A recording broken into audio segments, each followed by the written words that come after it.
is everyone today? So I'm super excited because yesterday was the fall equinox.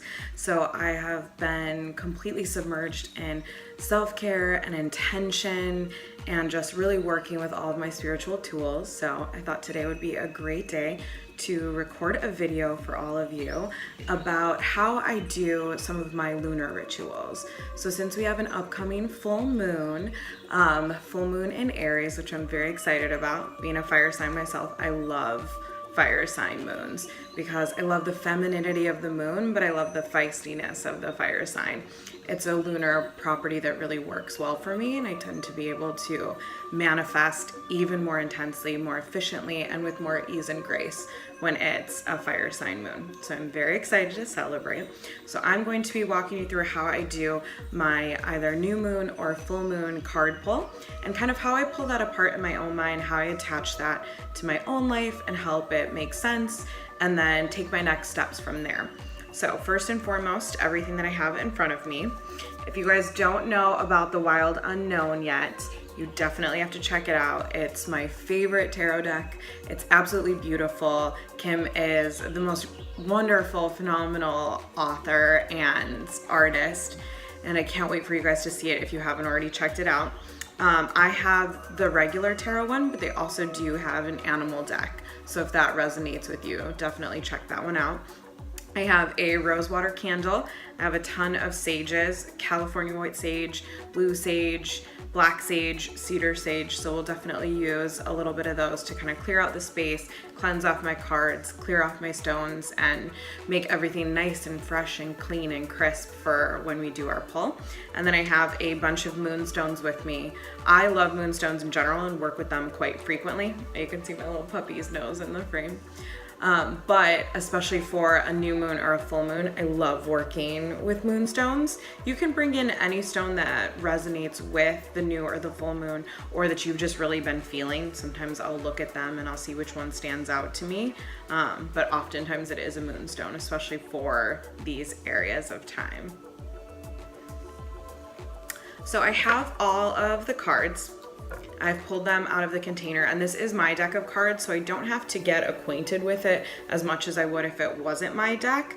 But every time I do a pull, I always want to say hello and give the cards some time to kind of wake up and get attuned to my energy. So I go through each and every card and I touch it saying my name. You can do that out loud or you can do that in your head, but just kind of shuffling through each of those, touching each of the cards, and getting real acquainted if it's been a little while since you've done a reading, or just letting them know how you're showing up today, what this question's going to be about, who you are in the present moment, since each of us change all the time and we're constantly growing and adapting. I want to give the deck and the tarot and these images and these messages and my intuition an opportunity to reconnect so that they can speak as clearly and as directly as possible to me. So I'm saying my name. And after I go through all of them, then I really want to hold the intention of my questions, so that as I'm shuffling, as I'm touching each card, the cards are imbued with that sense of the question. So I'm asking, what messages, what pictures, what things do I need to know, see, think, or feel in regard to the full moon in Aries? What messages do my spirit guides want to give to me? If any of my animal totems want to be present, if there's any ancestral connections that want to give me any messages, if the moon wants to speak directly to me, anything and everything out there that's for my highest and greatest good, I ask that you come through and speak to me in words, in sounds, in feelings, and in images, that which I need to know for the full moon in Aries. So I'm going to take a deep breath, and I'm going to really focus on feeling those cards and setting that intention. So I'm going to close my eyes, and I'm going to set that into the cards, and then I'm going to set those down. I'm now going to take a little bit of California white sage. I'm going to light that. Just going to get that roasting a little bit. And I'm going to move that all around me, Just asking to release anything that is not for my highest and greatest good, letting go of anything that's not mine. So when you interact with other people, you can get their energy stuck on you and everything's intertwined. So I just want to release anything that doesn't serve me, anything that doesn't belong to me. And I want to make sure that I'm going into this card reading with clear, pure intentions, that I'm asking this question and that I'm allowing my third eye to open as much as possible to really get the message that I need to get. So I'm going to take a deep breath. I'm going to relax into my body, being present fully in my body, calling my energy up to my third eye so that I can open that third eye. I will try and picture my third eye opening.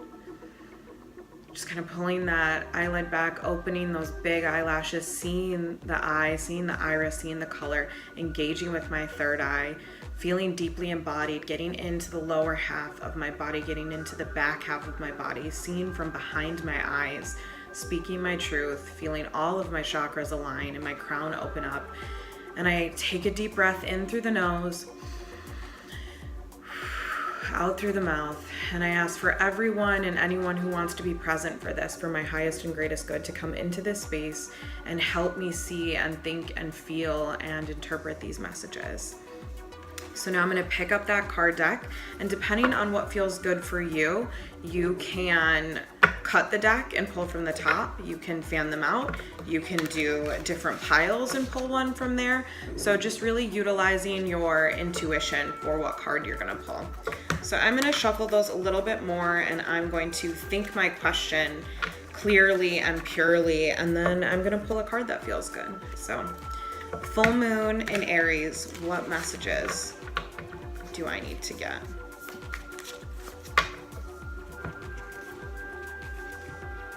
Father of Swords. You guys see that? All right. So once I pull a card, I want to take a few moments to really look at the card so that I can get the messages, see the pictures, see the colors, feel the essence of that card before I look into the book and see the written message that it's telling me.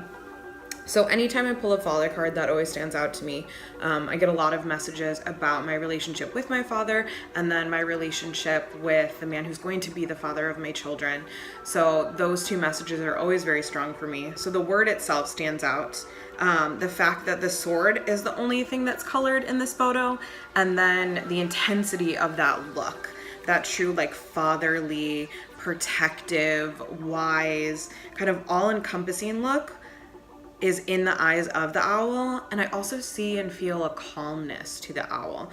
They represent stoicism a lot, wisdom, patience, fortitude. The way that I see the owl's hands grasping that sword, and the sword being the only thing that's colorful and all the colors of the chakra, all of that is really standing out to me. I also love all of the pen detail in the back, that it's very meticulous, and that's what gives you that hit, that impact, but that each one of those lines was drawn individually on its own. So I want to absorb all the messages that I'm getting just from the visual of the card before I go in and hear what it's telling me and then apply it to my life. So the full moon in Aries is also known as the harvest moon. So this moon gives a lot of extra brightness, and so it would allow farmers to harvest at night because of the brightness of the moon.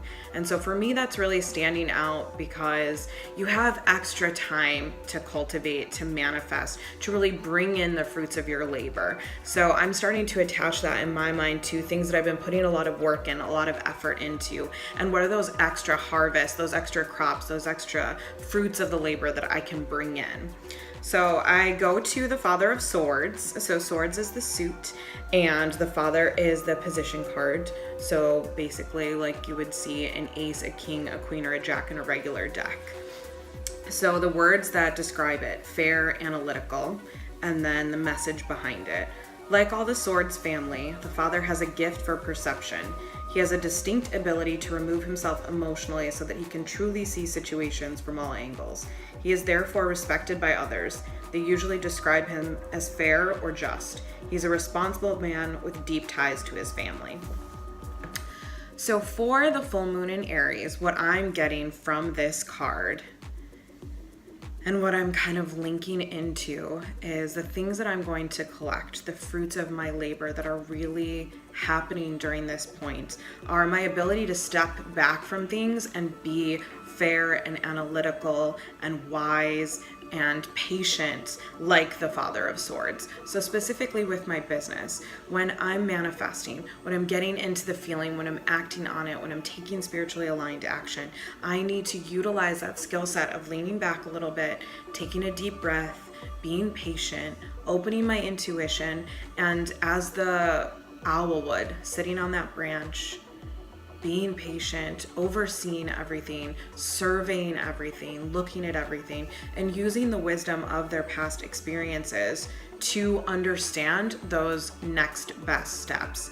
And so that my manifestations can come true in an even more impactful and fruitful way by picking that fruit when it's ripe, per se, being patient and allowing it to ripen and pulling that fruit down. So taking spiritually aligned actions for the things that I'm desiring, making sure that I'm feeling it and I'm sitting into my body and becoming very embodied with my wisdom, and then moving forward on my intuition. So using that removed analytical, viewing everything phase, but through my intuition, so that it is deeply feeling, but that I can look at it with a clear mind, with a clear mind's eye.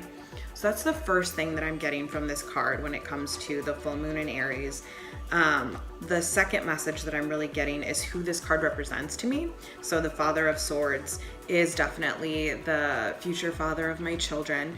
So allowing him to really come into that place with this full moon and encouraging that as we get closer and closer to having our own children, and knowing that that's an important part for me and for him and for our relationship, encouraging him to be that Father of Swords, of holding that power position, showing his wisdom, showing his patience, and allowing him to guide the way sometimes and to tell me what he thinks and how he feels, and really listen to him and take his wisdom and advice. So I'm definitely going to assimilate those messages for my intention and kind of fruitful harvest for the full moon. I hope that this really gives you guys an overview of how to do that card pull for a new moon or a full moon, and that you can utilize that for your intention setting, your harvesting, and for your lunar rituals. So I hope you guys will check out some of our other videos. And if you have any questions on your new moon or your full moon card pull, or any questions in general, definitely let me know. And I will be back soon, guys. Thanks so much for tuning in.